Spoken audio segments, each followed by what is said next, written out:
तो समझते हैं डीआरडीओ ने अपने लास्ट फेज के ट्रायल के दौरान, अभी रसिया में इसकी ट्रायल चल रही है, एक इंजन को भेजा है।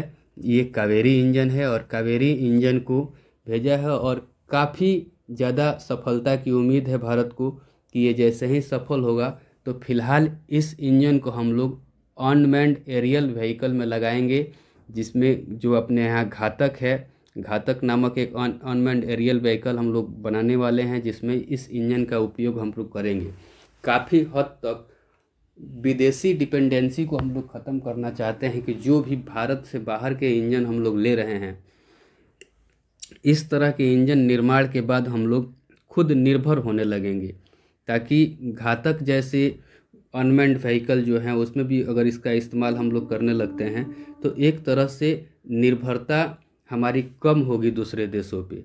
हालांकि कोई भी एरियल व्हीकल हो या कोई भी एयरक्राफ्ट हो, उसका इंजन तैयार करना इतना आसान चीज़ नहीं है, इतनी आसान काम भी नहीं है। कारण ये है कि अभी तक पूरे विश्व में 5 ही ऐसे देश हैं जिन्होंने खुद का इंजन बनाना स्टार्ट किया है या खुद इंजन बनाने में सक्षम है किसी भी एयरक्राफ्ट का। इसमें से वो 5 देश हैं, यूएस हो गया, यूके हो गया, फ्रांस हो गया, रसिया हो गया और चाइना। चाइना हालांकि कहता है कि मैं एयरक्राफ्ट इंजन खुद से, मैंने रिसर्च किया है, इसको खुद से बना रहा हूं, लेकिन इसके इंजन का कोई भरोसा नहीं है। और जानकारी के लिए बता दें कि ये हाल ही में चाइना इस लिस्ट में जुड़ा है। इसके पहले ये नहीं है कि ये बहुत सालों से ये इस फील्ड में जुड़ा हुआ है और बहुत सालों से एयरक्राफ्ट इंजन की निर्माण कर रहा है, इस तरह की बात नहीं है, वो हाल में ही जुड़ा हुआ है। हम लोग भी इस फील्ड में 1980 से लगे हुए हैं और 1980 से लगे हुए हैं हम लोग इसका कावेरी इंजन का निर्माण तेजस के लिए कर रहे थे, लेकिन कुछ कारण है, आगे समझेंगे हम लोग। इसका थ्रस्ट थोड़ा सा कम होने के चलते हम लोग इसको अभी अनमैन्ड जो एरियल व्हीकल हैं उसमें इसका इस्तेमाल करेंगे। अनमैन्ड एरियल व्हीकल का मतलब आगे देखिए, हम लोग देखते हैं अनमैन्ड जो भी एरियल व्हीकल हैं। और पहले तो इसका ट्रायल देख लेते हैं। इसका ट्रायल जो है अभी रसिया में चल रहा है।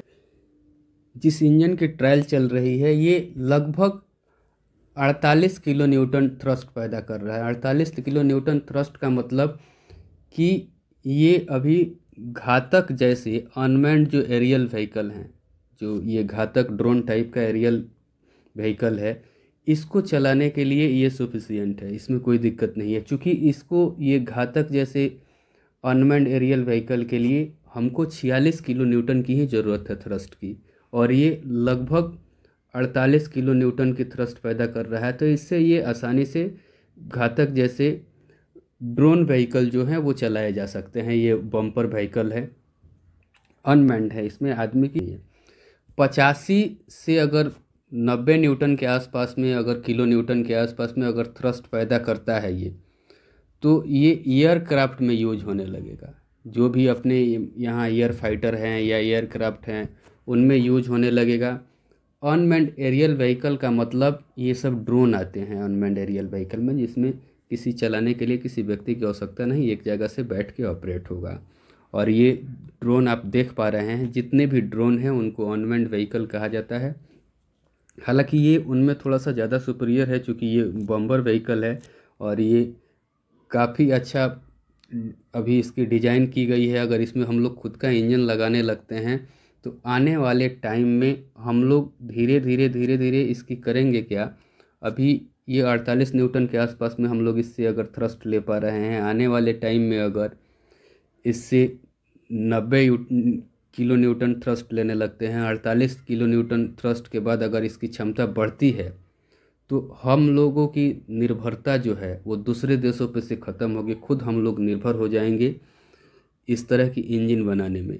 कारण कावेरी इंजन अगर सफल होता है तो ये मान कर चलिए, हालांकि 1980 से इसमें हम लोग लगे हुए हैं, लगता होगा कि बहुत ज़्यादा टाइम लग गया डीआरडीओ के इसके निर्माण करने में, लेकिन ये मान कर चलिए कि 30 से 35 साल भी अगर किसी इंजन के निर्माण में लग रहे हैं तो ये ज़्यादा नहीं है। कारण कि जितने भी देश, पीछे हम लोगों ने 4-5 देशों को देखा वो सारे देश 30 35 40 50 सालों से लगे हुए हैं, 60 सालों से लगे हुए हैं, तब जाकर आज अपना खुद का इंजन बना रहे हैं।